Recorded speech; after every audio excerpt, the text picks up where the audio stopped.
महाराष्ट्राला संतांची मोठी परंपरा लाभलेली आहे आणि या संतांचे अनुयायी त्यांचा भक्तगण देखील तेवढाच मोठा आहे। मात्र नाशिकमध्ये आज आपण अशा एका भक्ताला भेटणार आहोत की ज्याचं संपूर्ण कार्य आणि ज्याची दिनचर्या ती अत्यंत आश्चर्यकारक आणि चमत्कारिक आहे।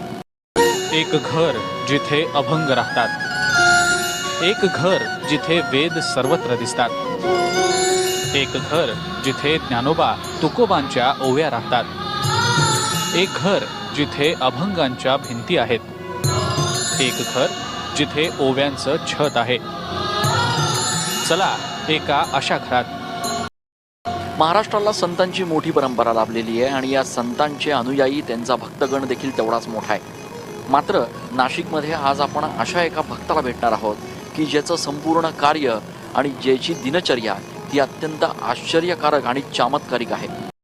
कोण आहे हा भक्त आणि नक्की त्यानं या सगळ्या भक्तिपायी काय केलंय आपल्या घरामध्ये, बघूयात या खास रिपोर्टमध्ये।